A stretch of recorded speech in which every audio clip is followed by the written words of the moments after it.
Okay, so this will be your bottom piece. Now, if you're doing an angel, you're gonna have a rectangle or square of fabric that they give you, and your very bottom piece or your bottom pieces, if you have like a head and a body and arms and legs that are separate, those will be, you will put those onto the square of fabric that they're going to give you. But since if you're doing for Mrs. West class, like my kids both did locations in Tulsa, we had like the building, like my daughter did Quick Trip. So the bottom piece was like that main chunk of the building. And on your bottom piece, if that's the case for you, you will leave this paper on. That'll make it easier for whoever's working with this in the future. And just have that very bottom piece will leave that glue paper on. But the next piece that you'll want to put on is whatever's right on top of the blue. So what you'll do is you'll take this little piece, you will remove the paper at this point. And sometimes it can be a little bit tricky.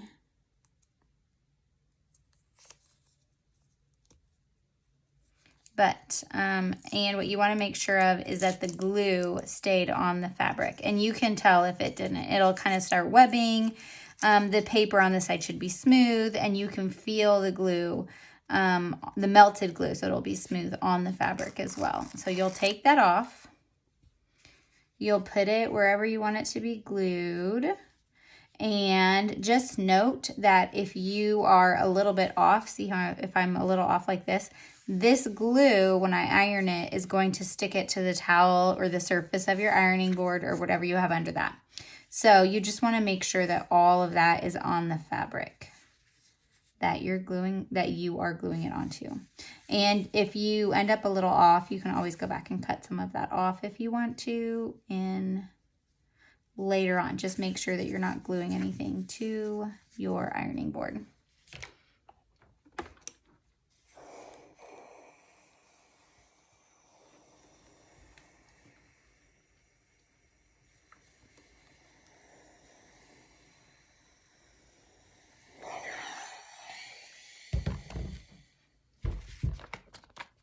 Okay, so see, you can see that that yellow piece is now stuck, and it's stuck in the sky there. Okay, so I will repeat that with my orange piece here. Again, you take the back off of the fabric. You want to make sure your glue came off. Tear it all the way off, and then put it in its spot. Now, I think in this picture, the green was maybe under the orange, so I'll go ahead and do the green next.